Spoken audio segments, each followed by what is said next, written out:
상처는 누를수록 커지고 불안은 피할수록 더 강하게 나를 덮쳐옵니다. 나를 지켜줄 거라 믿는 마음의 방어막이 오히려 내 마음을 무너지게 할 수도 있습니다. 반대로 그 불안과 상처를 직면해 적절히 활용하기만 한다면 닫힌 마음을 열어줄 유일한 열쇠가 되기도 합니다. 그렇게 마주하게 된 자신이 생각보다 왜소하고 볼품 없어도 괜찮습니다. 있는 그대로의 내 모습을 받아들이고 사랑할 수 있는 마음이라면 곳곳에서 날아드는 화살에도 끄떡없을 정도로 단단해질 테니까요.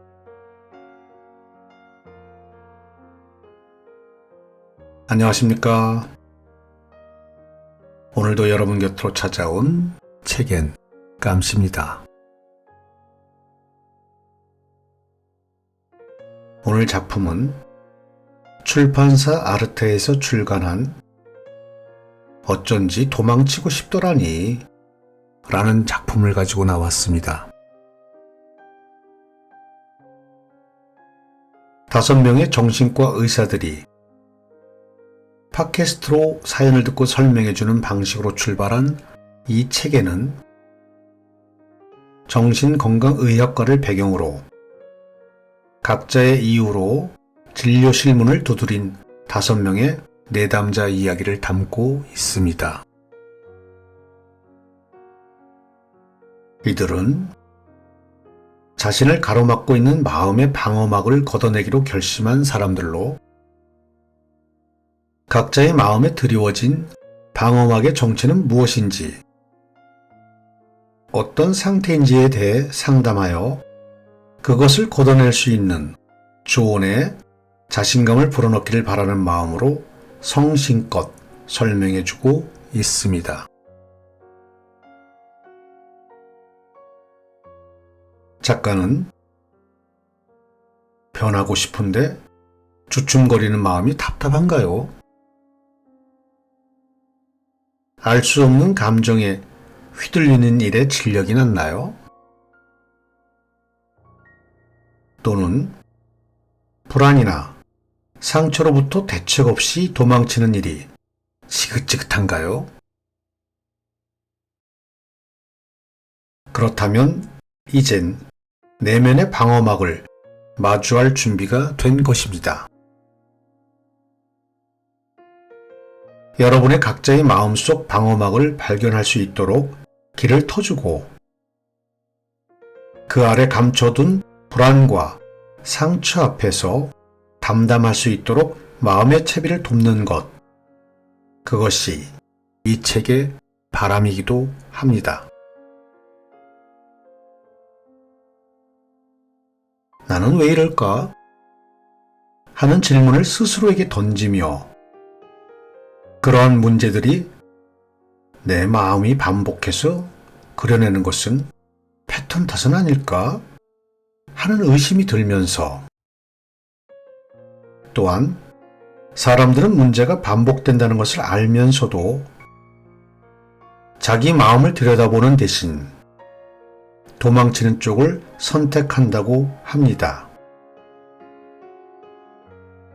이렇게 도망치는 까닭은 자신의 자아를 지키기 위한 마음의 방어막, 즉 방어 기제가 작동하기 때문이라고 합니다.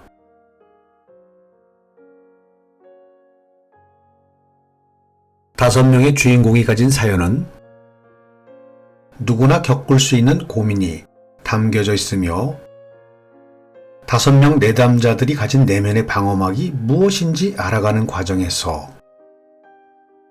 독자 여러분 역시 자신에게 친숙한 마음들을 마주하며 각각의 에피소드가 끝날 때마다 그 마음들에 이름을 붙여줌으로써 독자 여러분 스스로가 자기 마음을 진단해 볼 수 있도록 책을 구성했다고 합니다. 마음이 변화하는 데는 충분한 시간이 필요하다고 합니다. 때로는 힘들어 주저앉고 싶을 정도로 순탄하지 않지만 서두르지 말고 실마리가 제시하는 길로 뚜벅뚜벅 걸어가다 보면 분명 목적지에 도착할 것이며 그 목적지에서 더 이상 나를 가로막는 방어막이 필요하지 않을 정도로 단단해진 마음과 마주할 수 있을 거라 믿으며 작가인 5명의 뇌 부자들이 내담자의 상담 기록에 대한 설명한 것 위주로 지금부터 낭독을 시작하도록 하겠습니다. 오늘도 끝까지 저와 함께 해 주십시오.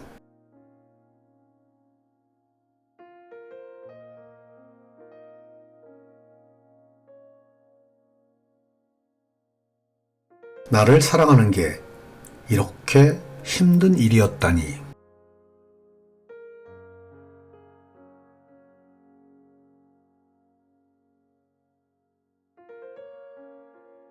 자존감은 자아 존중감의 줄임말입니다.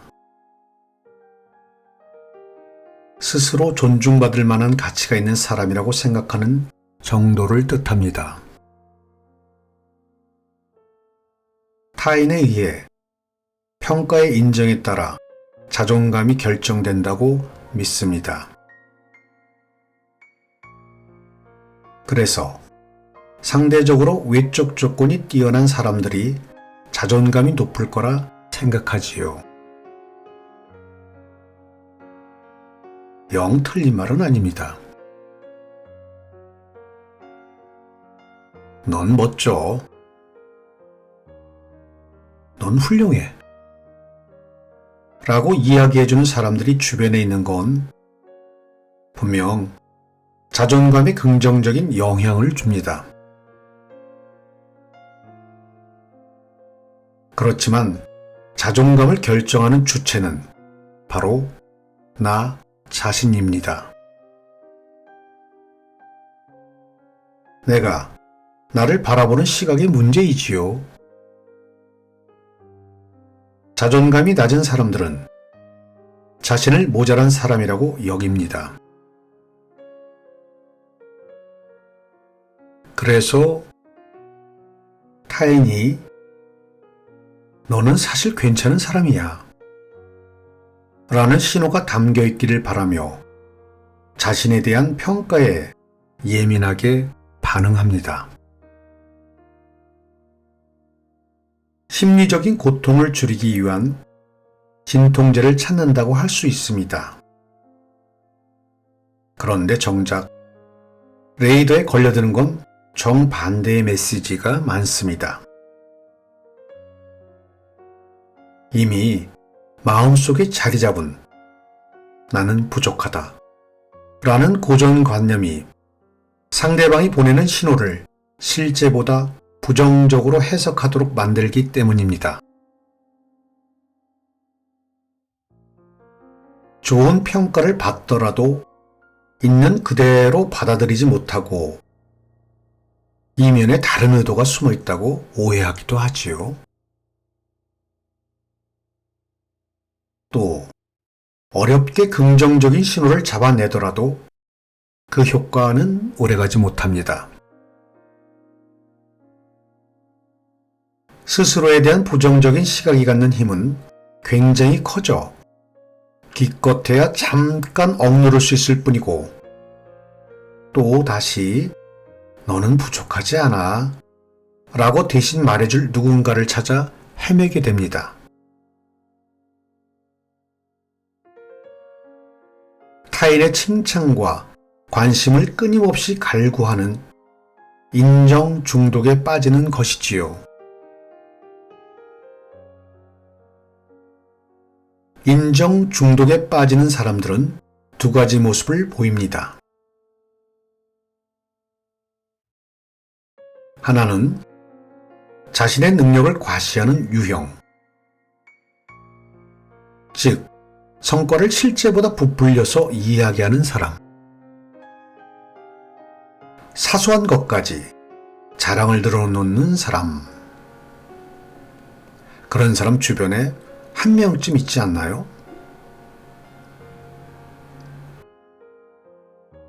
그 행동의 기저에는 그렇게 하지 않으면 상대가 자신을 인정하지 않을 것이라는 무의식적 두려움이 있습니다. 이것 봐. 나는 결코 모자란 사람 아니야. 어서 날 좀 칭찬 좀 해줘. 라고 온몸으로 외치는 것이지요. 또 다른 하나는 상대방이 원하는 모습에 자신을 맞추는 유형입니다.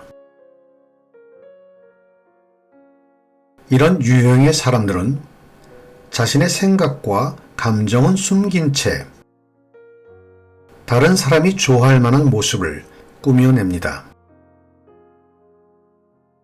덕분에 대체로 친절하고 착한 사람, 매력적인 사람이라는 평가를 받습니다. 정신분석가인 도널드 위니콧은 이렇게 진정한 감정을 억누른 채 주변에 동조하는 능력만 발달한 상태를 가짜 자기라고 명명했습니다. 이때 일어나는 감정은 의식적인 동시에 무의식적일 수도 있는데 어떤 경우에는 진짜 감정이 무엇인지도 모른 채 주변 사람들이 표현하거나 요구하는 감정을 자기 것처럼 받아들이기도 한다는 뜻입니다.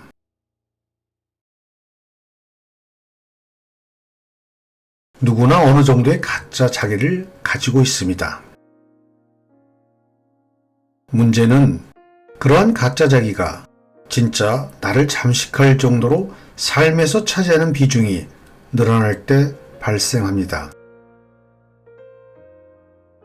이렇게 되면 내면에 무언가가 결여되었다는 불만족감이나 나라는 존재가 허상에 가깝다는 허무감에 시달리게 됩니다. 감당하기 힘든 감정이기 때문에 좌계감마저 무의식 속으로 억압해 버렸을지도 모릅니다. 이제 해야 할 일은 자기 자신을 바라보는 시각이 왜곡됐다는 걸 깨닫고 그런 시각이 어디에서 시작되었는지를 탐색하는 것입니다. 가짜 자기와 이별할 준비를 하는 것이지요.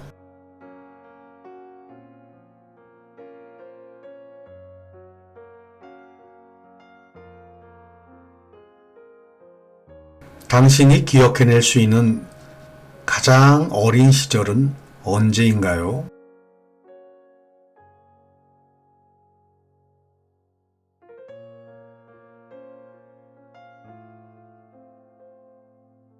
당신이 기억해낼 수 있는 가장 어린 시절로 돌아가 봅시다. 당신과 당신의 어머니 혹은 아버지의 관계는 어떤가요? 어떤 단어로 그 관계를 표현할 수 있을까요? 정신건강의학과 면담 중에서 꼭 하는 질문 중 하나가 바로 생애 첫 기억입니다. 그건 어떤 사람을 이해하는데 아주 중요한 내용이기 때문이지요. 한편 정신적인 문제는 모두 인간관계의 경험에서 비롯된다고 주장한 해리 스택 설리번은 언어가 발달하기 이전에 유아기에는 원형적 경험을 한다고 보았습니다.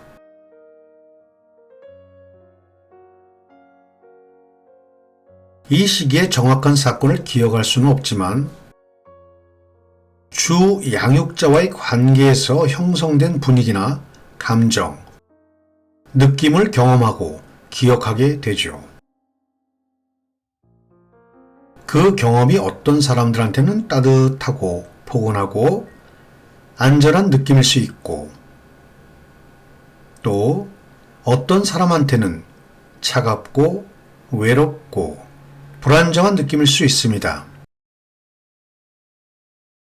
이런 원형적인 경험들이 차곡차곡 쌓여 생애 첫 기억에 감정이라는 색을 물들입니다. 따라서 비록 정확한 사실을 기억하는 것은 아니더라도 원형적 경험이 묻어난 생애 첫 기억은 그 사람의 성격을 간접적으로 드러냅니다.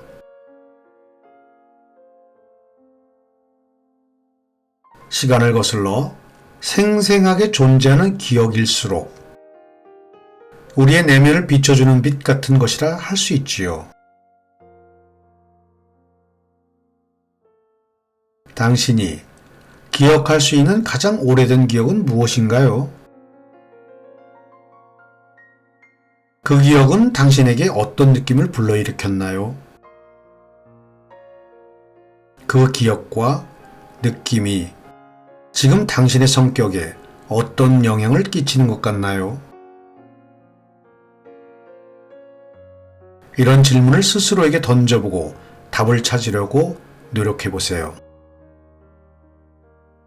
그러면 자기 자신에 대해서 조금 더 깊이 이해할 수 있을 겁니다.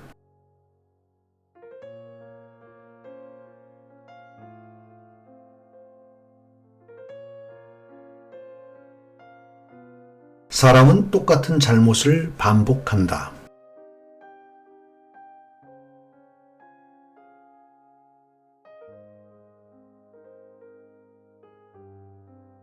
왜 문제 행동이라는 걸 알면서도 계속 반복하고 있을까요?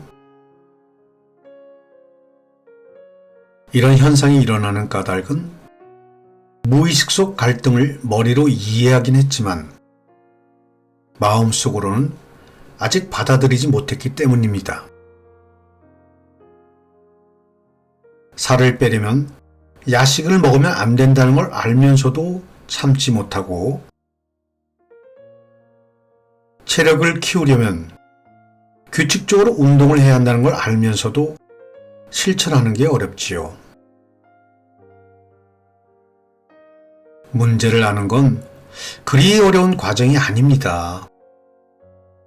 허나 진짜 어려운 과정은 실제로 변하는 것이지요. 정신과 치료 과정에서 문제를 깨닫고 실제 생활에서 치료자의 도움 없이 문제를 다루는 과정을 훈습이라고 부릅니다. 사람은 희한하게도 자꾸만 똑같은 잘못을 반복합니다. 미국의 정신분석가 해리스텍 설리번은 불안한 감정에서 그 원인을 찾았지요. 불안한 감정은 다른 사람한테 비난을 받을까 두려워하는 마음에서 생기는데, 사람들은 이런 불안을 달래기 위해 자동적으로 자기만의 패턴을 반복하곤 합니다. 중요한 시험이나 회의를 앞두고서 공부를 하거나 회의 준비를 하는 게 아니라 일찍 잠들어 버리거나 텔레비전을 보거나 집안일을 한 뒤 내가 또 왜 이랬지? 하며 후회를 하는 것처럼요. 이성적으로 옳지는 않지만 당장 자신을 편하게 하는 방법을 선택한 것입니다. 반면 꾸준히 치료를 받은 내담자들은 치료 과정을 자신의 마음속으로 받아들여 심리적 안전기지로 삼았습니다.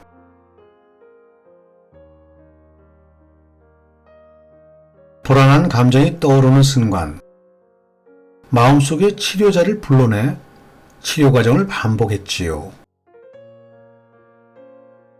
이를 통해 불안한 감정에서 자기 자신을 보호하고 실제 생활에서 중요한 선택을 할 때 불안해지지 않을 수 있었습니다.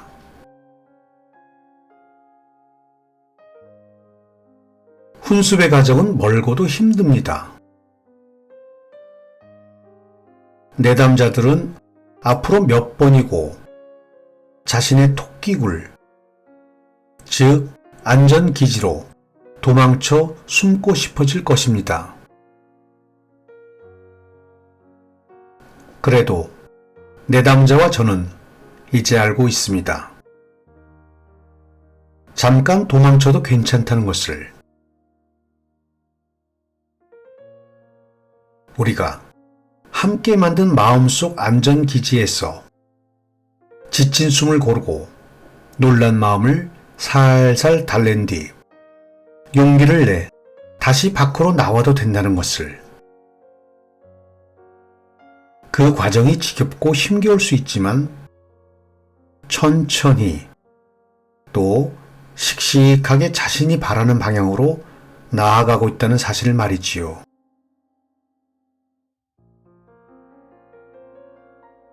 어쩐지 도망치고 싶었던 5명의 주인공을 통해 정신건강의학과에 대한 막연한 불안감이 사라지고 오해와 편견들이 해소되었으면 하는 작가의 마음이라고 합니다.